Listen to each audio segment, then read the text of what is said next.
Hello मेरे political science achievers, कैसे हैं आप सभी। आई होप आप सब बहुत अच्छे होंगे दोस्तों, और बहुत मन लगाकर अपनी तैयारी कर रहे होंगे।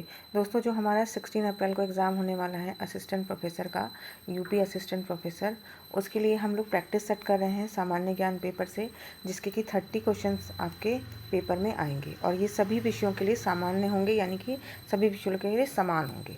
ठीक है, तो आज हम इसके प्रैक्टिस सेट नंबर 6 पर पहुँच चुके हैं। तो चलिए दोस्तों, शुरू करते हैं आज का प्रैक्टिस सेट। पहला क्वेश्चन है, एक चर जिसका दूसरे चर पर कारणात्मक प्रभाव पड़ता है क्या कहलाता है। तो ये कहलाता है स्वतंत्र चर।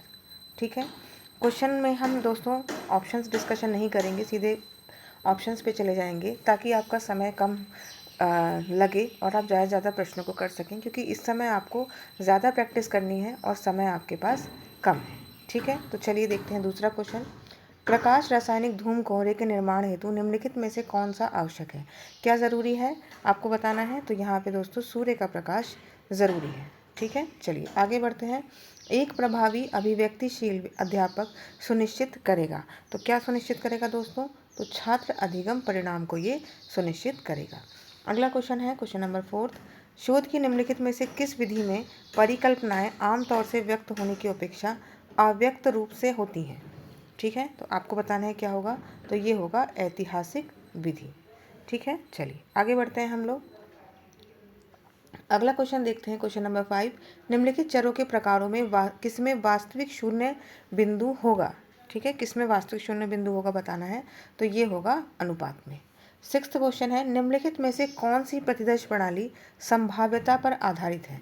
तो ये है स्तरबद्ध प्रतिदर्श। ठीक है, स्तरबद्ध प्रतिदर्श जो होता है वो संभाव्यता पर आधारित है। अगला क्वेश्चन है, वायु गुणवत्ता सूचकांक AQI की गणना करते समय निम्नलिखित में से किसको शामिल किया जाता है। ठीक है, इनमें से कौन एक है जो शामिल है आपको बताना है। तो इसमें नाइट्रोजन ऑक्साइड शामिल है। ठीक है, NO2 जिसका फॉर्मूला है वो नाइट्रोजन ऑक्साइड इसमें शामिल है। अगला क्वेश्चन देखते हैं क्वेश्चन नंबर 8। निम्नलिखित में से कौन CO2 गैस का सबसे बड़ी निमंजक या सिंक है। ठीक है, कौन है जो CO2 को सबसे ज़्यादा सोख लेता है या उसको सिंक कर लेता है। तो ये है दोस्तों महासागर। ऑप्शन नंबर बी हमारा सही हो जाएगा। अगला क्वेश्चन है, कंप्यूटर प्रणाली में राउटर क्या होता है, इसका क्या काम होता है। तो ये होता है, ये एक नेटवर्किंग उपकरण है दोस्तों। क्या होता है, ये नेटवर्किंग उपकरण होता है।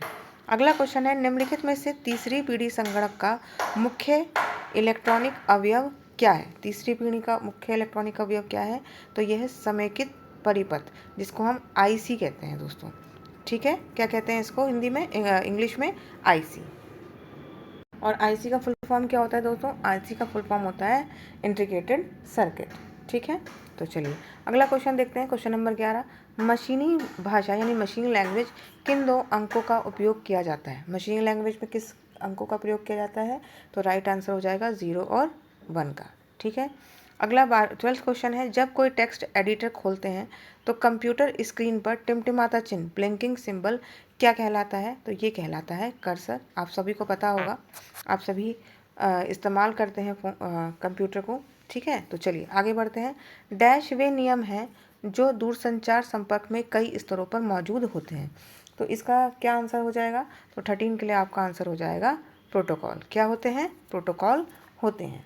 ठीक है, 14th क्वेश्चन देखते हैं।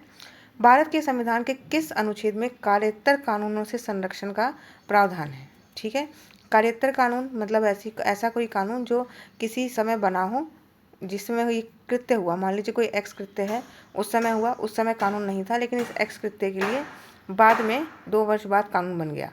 ठीक है, इसको आसान भाषा में ऐसे समझ सकते हैं कि जैसे किसी ने मान लीजिए आज कोई चोरी की हो। ठीक है, तो उसको और 6 महीने बाद उसके लिए कानून बन जाता है, या 2 महीने बाद ही बन जाता है, तो उसको 6 महीने के कानून के हिसाब से सज़ा नहीं मिलेगी, बल्कि उस समय के हिसाब से सज़ा मिलेगी जब उसने ये अपराध किया था। तो इस तरीके का संरक्षण किस अनुच्छेद में दिया गया है संविधान में। तो ये दिया गया है अनुच्छेद 20(1) में। आगे बढ़ते हैं, देखते हैं क्वेश्चन नंबर 15। निम्नलिखित घटनाओं में से कौन सी घटना सर्वप्रथम घटी थी। स्वराज पार्टी, चौरा चौरी कांड, खिलाफत आंदोलन या मॉन्टेस्क्यू घोषणा। तो स्वराज पार्टी बनी थी, कब बनी थी दोस्तों। 1923 में। चौरा चौरी कांड कब हुआ था। 1922 में। खिलाफत आंदोलन कब हुआ था। 1919 में। और मॉन्टेस्क्यू घोषणा कब हुई थी। ये जहाँ तक मुझे याद आ रहा है ये हुई थी 1900 17-18 के आसपास, ठीक है, 17 या 18 के आसपास ये मॉन्टेस्क्यू घोषणा है जो वो हुई थी, ठीक है। तो इसका सही उत्तर क्या हो जाएगा? सबसे पहली घटना कौन सी हो जाएगी दोस्तों? सबसे पहली घटना इसमें से कौन सी हो जाएगी? हमारा सही उत्तर क्या हो जाएगा? हमारा सही उत्तर हो जाएगा डी, ठीक है, मॉन्टेस्क्यू घोषणा, ठीक है, ये जो कि 1917-18 या मुझे लग रहा है 18 में ही हुई थी, और 1919 में जो मॉन्टेस्क्यू चेम्सफोर्ड अधिनियम था वो आ गया था, ठीक है। अगला क्वेश्चन देखते हैं हम यहाँ पर, क्वेश्चन नंबर हमारा 16। 2011 की जनगणना के अनुसार उत्तर प्रदेश के जनपदों में सर्वाधिक महिला साक्षरता कहाँ पे है? तो ये है दोस्तों कानपुर नगर में। कहाँ पे है सबसे ज़्यादा महिला साक्षरता? कानपुर नगर में। अगला क्वेश्चन देखते हैं। अगला क्वेश्चन है, प्रायद्वीपीय भारत की सबसे दक्षिणी बिंदु कन्याकुमारी कहाँ स्थित है? तो दोस्तों ये भूमध्य रेखा के उत्तर में स्थित है, ठीक है। ये हमारा इंडिया हो गया, ठीक है, ये हमारी लगभग कर्क रेखा हो गई, और ये हो गई हमारी भूमध्य रेखा हो गई। तो अगर हम भूमध्य रेखा से भारत की स्थिति देखें, ये कन्याकुमारी के बिंदु के बारे में पूछ रहा है, तो ये देखें तो ये किस दिशा में पड़ रहा है? तो ये हमारा नॉर्थ दिशा में पड़ रहा है। तो ये हमारा ऑप्शन नंबर डी क्या हो जाएगा? सही आंसर हो जाएगा। आगे बढ़ते हैं और देखते हैं अगला क्वेश्चन, क्वेश्चन नंबर 18। संसदीय सचिव किसके समक्ष अपने पद की शपथ लेते हैं? तो ये लेते हैं मुख्यमंत्री के प्रति, मुख्यमंत्री के समक्ष, ठीक है। चलिए अगला क्वेश्चन देखते हैं, क्वेश्चन नंबर 19। निम्नलिखित में से किसने भारत में हो रही मिशनरी गतिविधियों को आत्मघाती जो खतरा है जो वो बताया था? तो किसने बताया था? ये बताया था लॉर्ड वेलेस्ली ने। उसने कहा था कि जो ये मिशनरी गतिविधियां हो रही हैं ये आत्मघाती हैं, शांति के लिए यहाँ पे अच्छा नहीं रहेगा। अगला है, अगरिया, बैगा, भुइया अनुसूचित जनजातियाँ उत्तर प्रदेश के निम्नलिखित किन जिलों में मुख्यतः निवास करती हैं? तो इसका आंसर हो जाएगा दोस्तों सोनभद्र डिस्ट्रिक्ट में ये मुख्यतः निवास करती हैं। अगला क्वेश्चन है क्वेश्चन नंबर 21। खिलाफत आंदोलन के साथ कौन सा आंदोलन प्रारंभ किया गया था? तो खिलाफत आंदोलन दोस्तों 1919 में शुरू हुआ था, और इसके साथ शुरू किया गया था असहयोग आंदोलन, जो कि कब हुआ था? 1920 में हुआ था।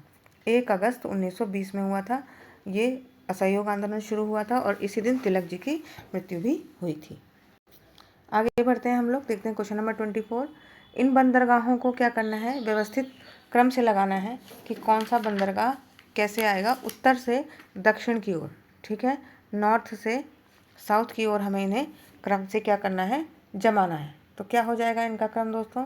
तो सबसे पहले नंबर पे आ जाएगा विशाखापट्टनम, ठीक है, उसके बाद आ जाएगा काकीनाडा, उसके बाद आ जाएगा मसूलीपट्टनम, और उसके बाद आएगा नागपट्टिनम, ठीक है। यानी कि 24 के लिए आंसर हमारा क्या सही हो जाएगा? तो 24 के लिए हमारा आंसर हो जाएगा 41, ये बी हमारा आंसर सही हो जाएगा। अगला क्वेश्चन है, विश्व की सबसे ऊंची इमेजिंग चेन वेधशाला का उद्घाटन जो है अक्टूबर 2024 में कहाँ किया गया है? तो ये किया गया है लद्दाख राज्य में, लद्दाख यूटी में, राज्य नहीं है यूटी है, ठीक है। अगला क्वेश्चन देखते हैं, क्वेश्चन नंबर 26। 13वें ICC पुरुष क्रिकेट कप 2023 में संदर्भ में कौन सा कथन सही नहीं है, यानी कि हमें गलत बताना है? इसका शुभंकर टोंक व ब्लेस था, बिल्कुल सही है। इसमें 11 टीमों ने भाग लिया था, ये गलत है दोस्तों, इसमें 10 टीमों ने भाग लिया था। और इसका जो दिल बोले जश्न इसका आधिकारिक गीत था, और इसका आयोजन 5 अक्टूबर से 19 नवंबर 2023 के बीच में हुआ था, ये भी सही है। अगला क्वेश्चन देखते हैं, फिरोज शाह तुगलक के शासनकाल में राग दर्पण का फारसी में अनुवाद किसने किया था? तो ये किया था फजीउल्लाह ने, ठीक है। अगला क्वेश्चन देखते हैं, इसमें से बताना है कि कौन सही नहीं है। तो अब है पनडुब्बी रोधी पोत है, बिल्कुल सही। निर्भय लंबी दूरी क्रूज मिसाइल है, ये भी सही है। K4 बैलिस्टिक मिसाइल है। नाभिकीय सक्षम, ये भी ठीक है। जोरावर ये प्रदूषक नियंत्रण पोत है, तो ये गलत है। ये हल्का क्या है? हल्का टैंक है, ठीक है, सुना होगा आपने इसके बारे में, काफ़ी फेमस हो गया है। जोरावर क्या है? हल्का टैंक है, यही गलत है, तो ये हमारा सही उत्तर हो जाएगा। अगला क्वेश्चन देखते हैं 29। इसमें से कौन सा विकल्प सुमेलित नहीं है, हमें देखना है। सेला सुरंग Arunachal Pradesh, statue of justice Vijayawada, एकात्मकता की मूर्ति ओंकारेश्वर, या राष्ट्रीय डॉल्फिन शोध केंद्र, ठीक है। तो हमारा ये राष्ट्रीय डॉल्फिन शोध केंद्र, यही हमारा गलत हो जाएगा। राष्ट्रीय डॉल्फिन शोध केंद्र कहाँ स्थापित किया गया है? ये बिहार के पटना में स्थापित किया गया है, तो इसलिए ये हमारा गलत है, तो ये हमारा सही उत्तर हो जाएगा। देखते हैं आज के प्रैक्टिस सेट का लास्ट क्वेश्चन। भारत वन स्थिति रिपोर्ट 2023 के अनुसार क्षेत्रफल की दृष्टि से सर्वाधिक वनावरण वाला राज्य कौन सा है? उत्तर प्रदेश, मध्य प्रदेश, अरुणाचल प्रदेश या महाराष्ट्र। तो कौन सा है? महाराष्ट्र है। ये पिछली रिपोर्ट में यानी कि 2021 की रिपोर्ट में भी क्षेत्रफल की दृष्टि से पहले नंबर पे था और इस बार भी पहले नंबर पे है। तो चलिए दोस्तों, ये था हमारा practice set number 6। I hope कि आपकी तैयारी बहुत अच्छे से चल रही होगी और खूब मन लगाकर आप लोग अपनी तैयारी कर रहे होंगे। तो दोस्तों रिवीजन करते रहिए, प्रैक्टिस करते रहिए। मेरी तरफ से ऑल द बेस्ट है सभी को। मैं मिलूंगी आपसे अगले वीडियो में नए कंटेंट के साथ। तब तक के लिए नमस्कार दोस्तों।